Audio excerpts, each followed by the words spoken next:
আজকে দেখাবো কি করে ভোলা মাছের তেল ঝাল রান্না করতে হয়। প্রথমে কড়াইয়ে তেল গরম করুন। এরপর তেজপাতা এবং জিরে ফোড়ন দিন। তেজপাতা জিরে ফোড়ন দেওয়ার পর তার মধ্যে বেটে রাখা পেঁয়াজ দিন। পেঁয়াজ দিয়ে বেশ ভালো করে ভাজুন। একটু ভাজা ভাজা ভালো হয়ে গেলে পারে ওর মধ্যে ধনে, জিরে, গোলমরিচ, বেটে রাখা লঙ্কা, আদা এবং রসুন একসাথে দিয়ে দিন। দিয়ে ভালো করে কষতে থাকুন। কষতে কষতে বেশ ভাজা ভাজা গন্ধ বেরোলে তারপর কুচি করে রাখা টমেটো দিন। টমেটো দিয়ে ভালো করে কষুন। এই সময় এর মধ্যে নুন এবং হলুদ দিন এবং ভালো করে কষতে থাকুন। কষতে কষতে এই সময় আঁচটা কমিয়ে কষবেন। যদি দেখেন কড়াইয়ে লেগে যাচ্ছে, একটু করে জল দিতে পারেন, তাহলে কড়াইয়ে আর লেগে যাবে না। এভাবে ভালো করে কষতে কষতে যখন কড়াই থেকে ঠিক মশলাটা এইভাবে ছেড়ে আসবে, তখন বুঝবেন যে কষাটা হয়ে গেছে। এবার প্রয়োজনীয় জল দিন, যতটা ঝোল রাখবেন। জল দেওয়ার পর ভালো করে মিশিয়ে ঢাকা দিয়ে ভালো করে ফোটান।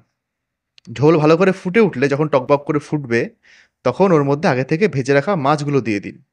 মাছগুলো দেওয়ার পর এখন আর ঢাকা দেওয়ার প্রয়োজন নেই। ঢাকা ছাড়াই এটাকে ফোটান। ভালো করে ফোটান যাতে ঝোলটাও রান্না হয়ে যায়। উপরে তেলটা ভেসে উঠলে তখন বুঝবেন যে বেশ ঝোল রান্না হয়ে এসছে। এবার ঝোল কমপ্লিট। এবার এই সময় যতটুকু ঝোল দরকার ততটুকু ঝোল রেখে উপর থেকে ধনেপাতা ছড়িয়ে দিন। ধনেপাতা ছড়িয়ে দিয়ে একটু ভালো করে মিশিয়ে দিন। তারপর ওর মধ্যে গরম মশলা মিশিয়ে দিন। গরম মশলা মিশিয়ে দেওয়ার পর ১ মিনিট মতো ফোটানোর পর আপনার তেল ঝাল তৈরি। এবার ওটাকে সুন্দর করে নামিয়ে নিন।